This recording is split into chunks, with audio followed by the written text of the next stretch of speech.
নমস্কার, রান্না ও পরম্পরায় আপনাদেরকে স্বাগত। আজ আমি আপনাদেরকে ঘরোয়া পদ্ধতিতে মাংসের ঝোল রান্না করে দেখাবো।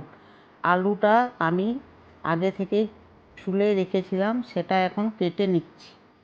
এরপর আমি একটা টমেটো নেব, সেটাকেও কেটে নেব। টমেটো কাটা হয়ে গেলে পেঁয়াজগুলো আমি কেটে নেব। পেঁয়াজ কাটা হয়ে গেলে আদা রসুন একসঙ্গে আমি পেস্ট করে নিচ্ছি। চাইলে আপনারা আলাদা আলাদা পেস্ট করে নিতে পারেন। পেস্ট রেডি হয়ে গেলে গ্যাস জ্বালিয়ে কড়াই বসিয়ে নেব।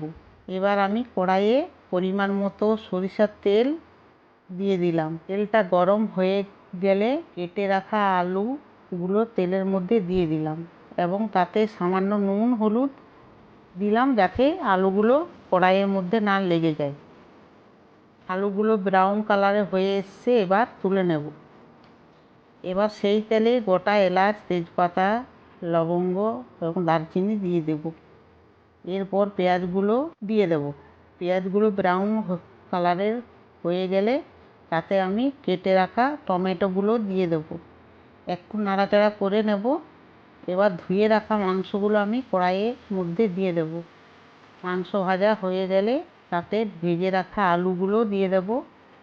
এবার আমি জিরা গুঁড়ো, লঙ্কা গুঁড়ো, হলুদ গুঁড়ো, নুন, আদা রসুনের পেস্ট দিয়ে দেব। এবার সামান্য নাড়াচাড়া করে তাতে আমি কাশ্মীরি লঙ্কা গুঁড়ো দিয়ে দেব। মাংস থেকে তেল ছেড়ে গেলে তাতে আমি জল ঢেলে দেব। কিছুক্ষণ অপেক্ষা করব এবং শেষে গুঁড়ো গরম মশলা দিয়ে নামিয়ে নেব। এইভাবে আপনারা বাড়িতে চেষ্টা করে দেখবেন, খুব ভালো লাগবে খেতে।